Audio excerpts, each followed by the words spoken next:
Décidément engagé à répondre au développement de son pays et surtout du Kasaï oriental dans son ancienne configuration dont il est originaire, M. Floribert Belloko ne reste pas de tout repos.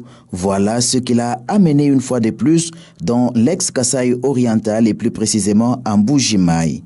Du 28 mars au 1er avril 2017, quelques acteurs de développement ont suivi une formation comme formateurs.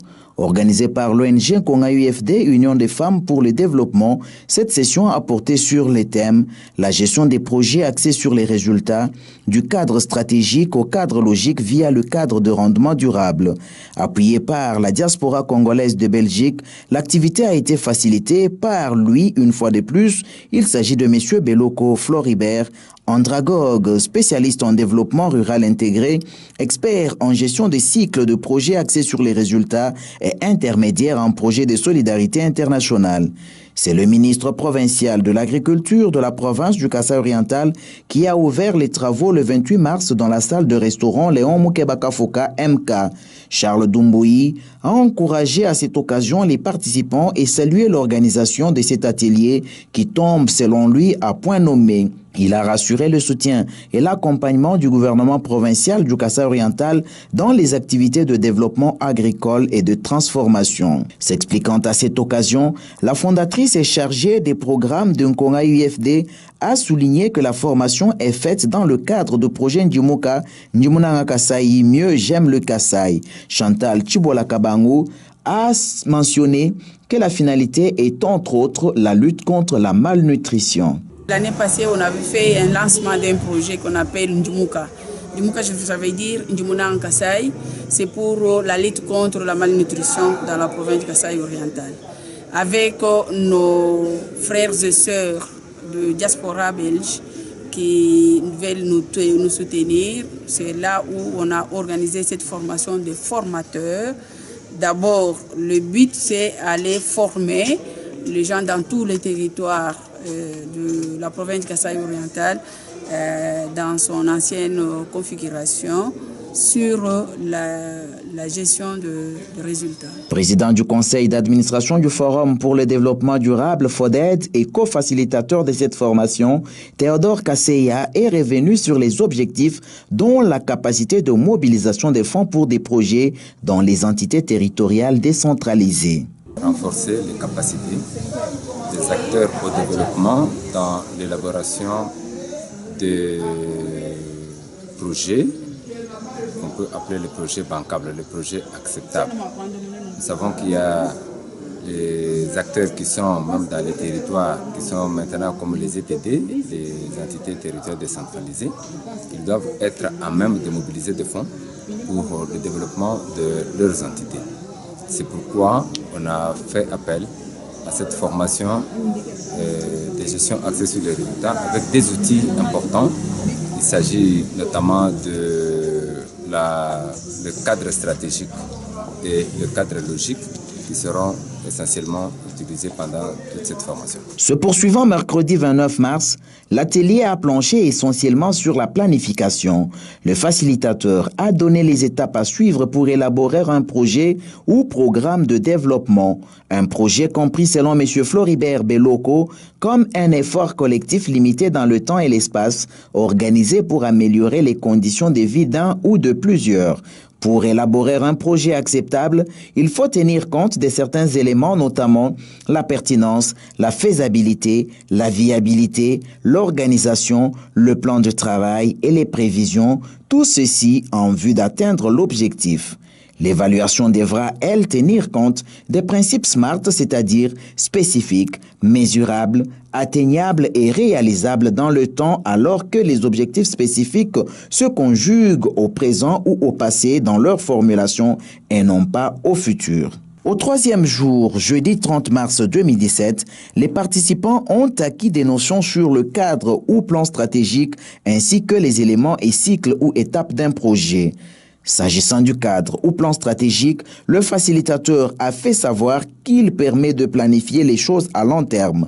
Floribert Beloko a précisé que ce cadre comprend cet élément, à savoir la vision, la mission, les objectifs, les valeurs, les enjeux, les cibles et les partenaires. Quant au projet, il comprend comme élément le temps et les ressources et comme cycle ou étape, le projet en a 6, la programmation, l'identification, la formulation, le financement, la mise en œuvre et l'évaluation. Dans la programmation, on retrouve la recherche d'informations, l'alignement, les acteurs, les lieux et les actions à poser. Pour l'identification, on a la phase analytique, les parties prenantes, les problèmes, les solutions et les stratégies d'intervention. C'est à cette étape que le carrefour est intervenu avec les différents groupes qui ont été constitués. La mise en commun des problèmes identifiés dans l'agriculture a mis fin à cette 3e journée. Après le rallonge d'un jour, la clôture est finalement intervenue samedi 1er avril 2017 pour cet atelier de formation sur le thème « La gestion des projets axés sur les résultats du cadre stratégique au cadre logique via le cadre de rendement durable ».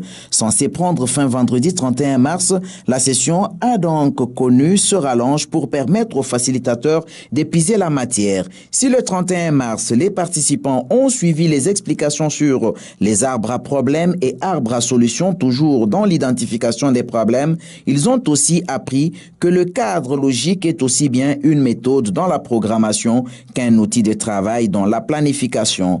Au cours de la dernière journée, le facilitateur a parlé du budget dans un projet axé sur les résultats.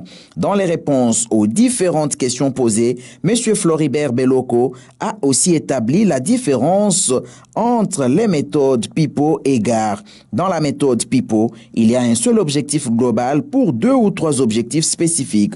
Pour la méthode GAR, c'est-à-dire gestion axée sur les résultats, on a un seul objectif spécifique pour beaucoup d'objectifs globaux. Ainsi donc, un seul objectif spécifique peut résoudre plusieurs objectifs généraux. À la clôture de cette session, l'ingénieur Lex Mwanza, au nom des participants, a remercié Nkonga UFD et son initiateur pour l'initiative et le facilitateur pour la matière transmise de belle manière. L'occasion nous est très chère à tel point que nous sommes obligés de nous exprimer à travers ces quelques mots pour d'abord saluer son Excellence, Monsieur le ministre provincial de l'Agriculture du Kasaï oriental, pour votre esprit de partenariat et d'accompagnement au programme d'action de la Fédération des organisations paysannes du Kasaï oriental, FOPACOR, en général, et de l'Union des femmes pour le développement, CORIDE-IFD en particulier, nous ont motivés à l'assiduité exceptionnelle et à une attention soutenue de ce renforcement des capacités opérationnelles durant ces 5 jours de travail. Veuillez donc trouver ici l'expression de notre volonté de soutenir le programme ministériel dont vous avez la charge. À Madame la Présidente d'Nkonga IFD et tout son staff d'appoint, nous félicitons vos efforts déployés à l'organisation de ce séminaire, des formations des formateurs dont les thèmes intitulés « La gestion des projets axés sur les résultats » du cadre stratégique au cadre logique via les cadres de rendement. En tout cas, nos sincères félicitations. À Madame le chef de projet fondatrice de Nkonga IFD, nous avons cité Kabamouchibola Chantal. Nous adressons nos remerciements de profonde gratitude pour vos initiatives et votre leadership féminin engagé pour le développement de notre province, lequel leadership nous a bénéficié aujourd'hui, un renforcement des capacités innovant nos méthodes en matière de gestion des projets. Que Dieu Tout-Puissant puisse vous récompenser. Ainsi, face aux acquis de ce séminaire, nous confirmons notre stratégie à nous constituer à un réseau des formateurs qui va régulièrement se recycler et dupliquer cette innovation partout où la nécessité va se réclamer. De son côté, Chantal Tchibola Kabangou a félicité les uns et les autres pour leur participation. Elle a émis le vœu de voir les formateurs formés répandre les connaissances acquises pour le plus grand bien de la province. Après avoir remis les brevets des participations aux formés, le ministre provincial de l'Agriculture a clos les travaux de l'atelier. Charles Doumbouyi a appelé les producteurs agricoles comptés en grand nombre parmi les participants à mettre en pratique les notions acquises. Ils ont la tâche de nourrir la province sur base des nouvelles connaissances reçues. Je présente toutes mes gratitudes aux formateurs, aux partenaires, également aux bailleurs des fonds qui ont rendu possible cette formation. Je ne peux pas aller plus loin sans remercier tous les participants qui ont accepté de s'enfermer pendant autant de jours, laissant d'autres occupations, rien que pour recevoir les connaissances. J'ai juste un petit conseil à vous donner. Chers participants, que vous sachiez que les connaissances que vous venez d'acquérir en ces lieux valent un pesant d'or. Un peuple sans connaissance court à sa dérive. Et même la Bible dit, mon peuple périt faute de quoi? Des connaissances. Si Dieu lui-même insiste sur les connaissances, je voudrais vous remettre sur cette même voie pour dire, ne prenez pas à la légère tout ce que vous avez reçu comme connaissance pendant ces jours de renforcement des capacités. Vous êtes formés pour former les autres. Ne mettez pas la barrière pour que la base ne reçoive pas la connaissance. Nous sommes dans une province où pratiquement tout est à reprendre. Nous sommes restés la plus petite province de toutes les provinces, mais avec une forte population à nourrir. Sans la recherche des connaissances, sans presser les cerveaux, sans des innovations, la tâche sera lourde. Or, cette tâche ne repose que sur ceux qui peuvent nourrir la population, j'ai cité les producteurs et les paysans. Vous avez du pain sur la planche. Voilà pourquoi je reviens pour dire, on n'a pas semé dans une terre aride. J'ai mis ma main au feu pour dire qu'on a semé dans une terre fertile et que vous ferez bon usage de toutes ces connaissances jeudi, et je vous remercie. Quant aux participants, ils ont, eux, apprécié à juste titre les leçons apprises et promis d'en faire écho auprès de la base. Cette session a d'abord porté pour titre la gestion des projets axés sur les résultats du cadre logique au cadre stratégique via cadre de rendement durable. J'aimerais d'abord vous situer qu'elle est organisée par Ngonga IFD, Union des femmes pour le développement, où chapeaute Madame Chantal Tchibola Kabangou comme chargée de projet. La session d'atelier a été animée par M. Floribert, qui vient de la Belgique, Floribert Beloko. Il nous a vraiment enrichi sur la conception du projet, parce que c'était ça même la question principale. Il s'agissait de savoir comment élaborer un projet. C'est donc une session des formateurs. On a formé des gens qui peuvent aller former aussi les autres par rapport à l'élaboration d'un projet. Alors, pendant cette session, on a eu à bénéficier d'une matière très importante. Comment concevoir un projet, cela n'est pas toujours facile, ou quand on le fait, des fois on le fait en divagation, sans avoir des précisions, sans un critère de scientificité qui dénote même que le projet soit agréable ou soit pris en considération. Alors pendant ce temps, on a eu à savoir d'abord que les projets en soi et comment il faut l'élaborer. Les projets a 6 phases ou 6 étapes comme nous l'avons étudié. Il y a d'abord la programmation qui est la première phase, la première étape même du projet. Il y a l'identification qui constitue la deuxième phase. Il y a la formulation même du projet en soi et il y a la mise en valeur. Après la mise en valeur, il y a l'évaluation et après l'évaluation, il y a les financements. Et alors, pendant tous ces temps qu'on a eu à passer du 28 au 1er avril aujourd'hui, du 28 mars au 1er avril, on a eu à analyser chaque phase en profondeur. On a eu au moins à exploiter chaque phase. Comment on doit concevoir les programmes, comment on doit, dans la phase de l'identification, qu'est-ce qu'il faut faire, dans la phase de la formulation, comment on doit formuler même les projets en question. Et on a eu un peu à analyser chaque module jusqu'à ce jour donc.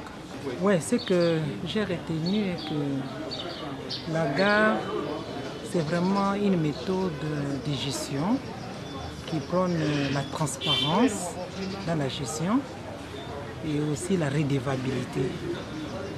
C'est-à-dire la gestion commence par la planification. On doit planifier de manière à ce que l'on soit transparent dans la mise en œuvre pour que les partenaires qui vous suivent puissent facilement voir que vous avez atteint les résultats que vous avez promis dans les temps impartis et avec les moyens correspondants.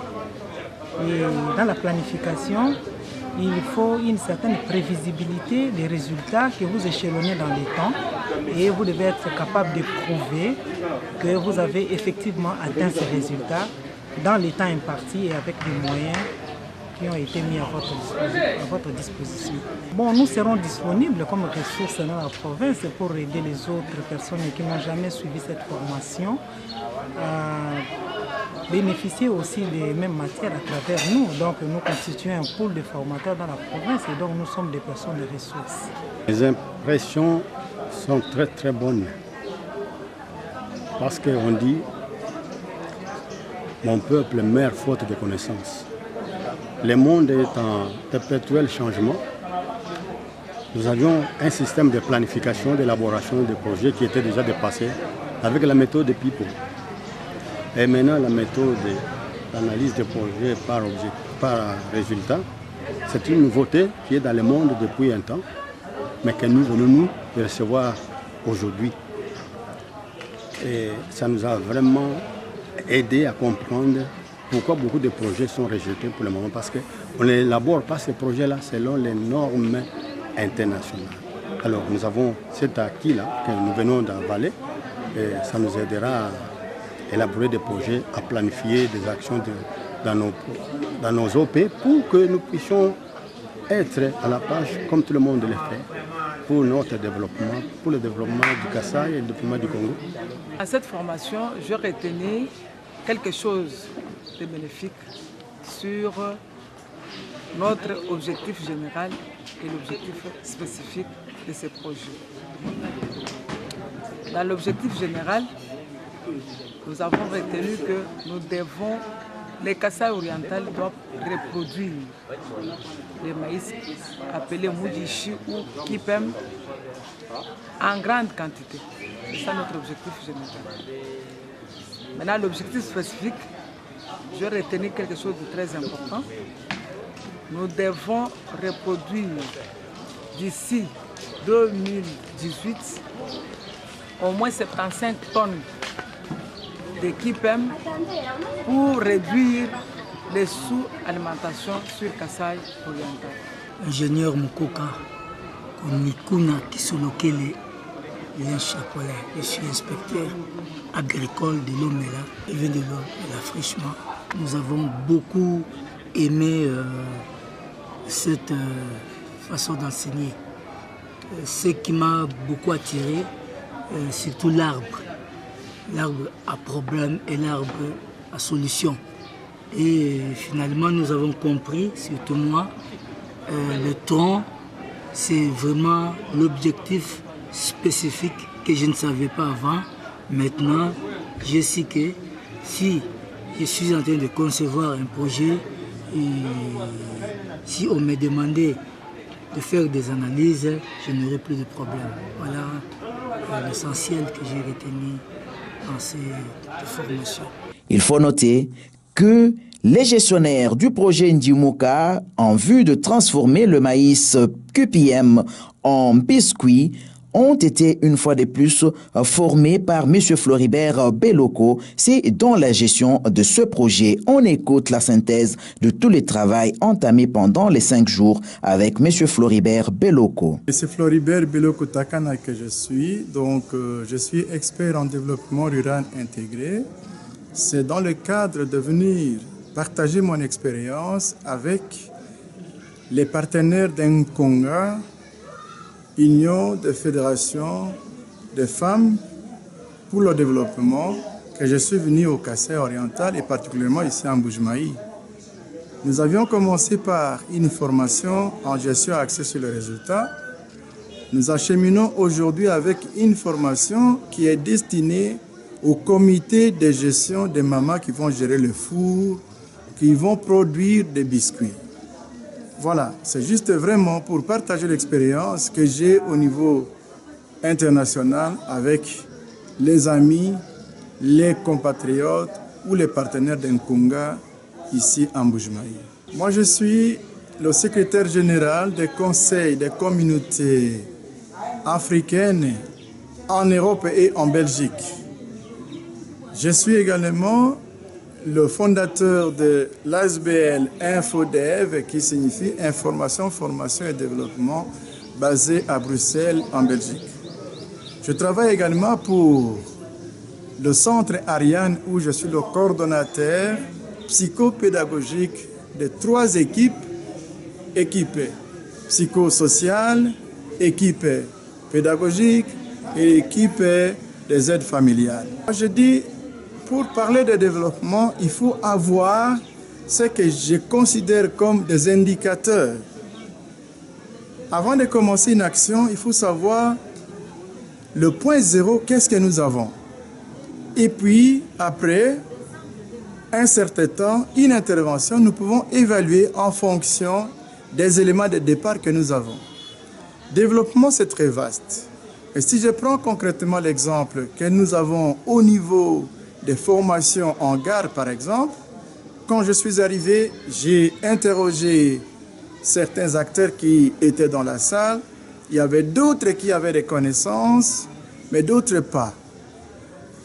J'ai essayé de montrer le départ où nous sommes partis et à la fin de la formation, il y a des gens qui ont déjà la notion et il y a déjà d'autres qui sont bien avancés où ils expliquent le cadre logique non seulement comme une méthode, mais aussi comme un outil de travail. Donc, pour moi, le progrès doit être mesuré en fonction du point de départ et du point d'arrivée. C'est pour cette raison que je ne vais pas donner la définition de développement comme amélioration des conditions de vie. Je suis d'accord, mais c'est quelles conditions de vie il s'agit, quel indicateur il s'agit, d'où nous sommes partis, où est-ce que nous sommes arrivés pour dire que nous avions réellement développé, où nous avions réellement amélioré les conditions de vie.